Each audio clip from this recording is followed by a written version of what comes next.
Bayangkan negara tempat Anda tinggal dilanda tanah yang semakin tidak subur, membuat penanaman tanaman menjadi semakin sulit. Kondisi badai pasir melanda ibu kota India dan kini ada ketakutan terjadinya penggurunan prematur di wilayah tersebut. Penggurunan dan erosi keduanya memprihatinkan.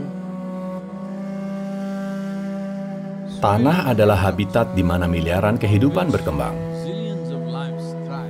Karena kehidupan yang berkembang pesat itu, semuanya tumbuh. Kita makan pangan, binatang-binatang lain berkembang biak.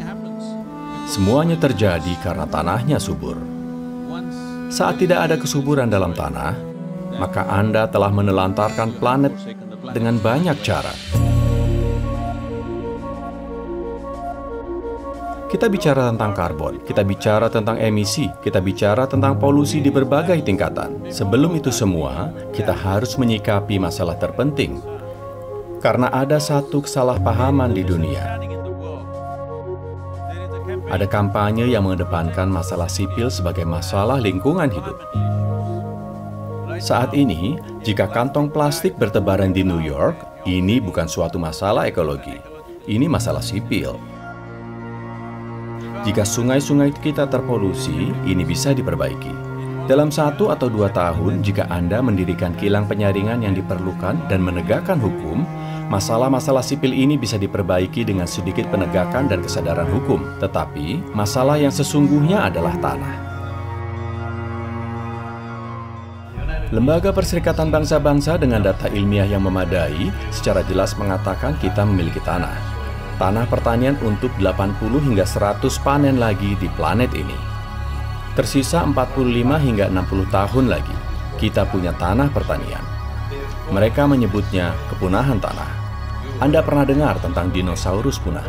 Anda dengar tentang dodos punah? Tapi ini adalah kepunahan tanah yang sedang kita saksikan. Masalah sesungguhnya adalah kepunahan tanah. Karena dalam 30 tahun terakhir, 80% dari serangga biomasa telah hilang dari planet ini. 80%. Ini bunuh diri. Anda tahu, ini benar-benar bunuh diri. Jadi, dalam 45 tahun atau 50 tahun akan ada krisis pangan yang serius di planet ini. Ini tidak dapat dihindari jika krisis pangan terjadi. Ya, siapa yang punya senjata terbesar akan datang dan ambil pangan yang ada. Dan kekacauan serta penderitaan yang akan kita ciptakan bagi populasi di seluruh dunia tidak terbayangkan.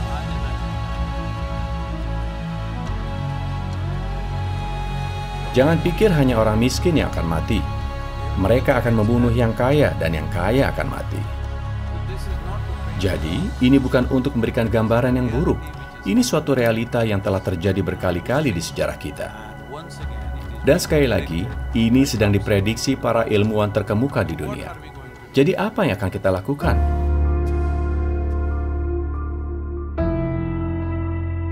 Mengapa tanah menghilang? Kemana tanah menghilang?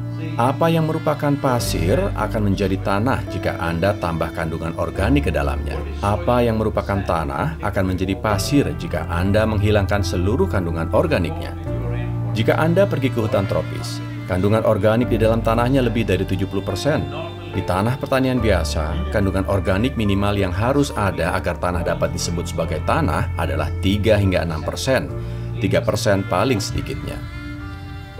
Tapi saat ini, misalnya di India, 62% tanah India kandungan organiknya 0,5% atau di bawah itu. Jadi, kita benar-benar diambang terjadinya penggurunan. Ini di seluruh dunia, bukan saja di satu negara. Di Amerika Serikat, cara penggunaan tanahnya terkait herbisida, gulma, dan pestisida. Begini, kita perlu pahami, hampir 80 hingga 86% dari keanekaragaman hayati yang ada di 12 inci pertama di bagian tanah paling atas. Ketika membajak dengan mesin seperti traktor membajak sedalam 9 hingga 12 inci dan dibiarkan terbuka. Ini berarti kita menghancurkan seluruh keanekaragaman hayati. Keanekaragaman hayati artinya humus yang ada di dalam tanah. Kata human atau manusia datang dari kata humus. Itu artinya, ini sesungguhnya adalah tanah yang hidup. Jadi, adalah amat sangat penting tanah menjadi fokus. Karena jika Anda meletakkan sepertiga atau 40% dari tanah, apalagi di dunia tropis, di bawah teduhan pohon, perubahan iklim dengan mudah bisa dibalikan. Tanah menjadi panas hanya karena ia dibajak atau ia diratakan. Tanah harus berada di bawah vegetasi apapun jenisnya, rumput, semak, pepohonan, apapun. Karena semuanya ini membantu aktivitas ekologis. Dan kita juga perlu memahami, tanah adalah penyerap karbon yang amat penting. Dan tanah adalah penampung air terbesar di planet ini. Dan tanah merupakan basis semua kehidupan. 36 hingga 39 inci dari bagian tanah teratas ini secara rata-rata di seluruh planet merupakan basis dari 87% kehidupan di planet ini. Menjaga agar keanekaragaman hayati tetap hidup adalah hal terpenting yang harus kita lakukan sekarang juga. Jika kita tidak mulai sekarang, ini tidak akan terjadi. Sebagai bagian ini, kita sedang memulai gerakan yang disebut Conscious Planet atau planet yang sadar, dengan mengikut sertakan sebanyak-banyaknya orang. Sekarang, kelihatannya perubahan iklim, ekologi, semua ini adalah tempat bermainnya orang kaya dan elit. Tidak, ini harus berubah. Manusia secara individual perlu menjadi sadar tentang bahaya yang kita hadapi. Masalah ekologi harus menjadi masalah pemilu, dan partai-partai politik harus menjadikan masalah ekologi sebagai bagian penting dalam prinsip mereka. Pemerintahan harus dipilih karena kepedulian mereka terhadap masalah ekologi. Ini perlu terjadi.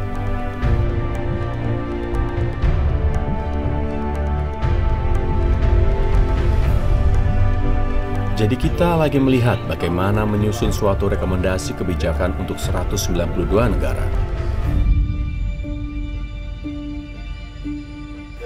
Rally ini akan dimulai tanggal 21 Maret, yang merupakan hari equinox di London. Dan dari London, bersepeda motor sendiri melewati 24 negara sepanjang 30.000 km sampai ke cekungan Sungai Coventry di mana kami bekerja.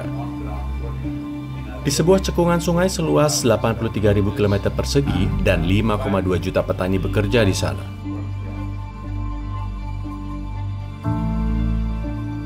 Dasar dari tubuh kita adalah tanah.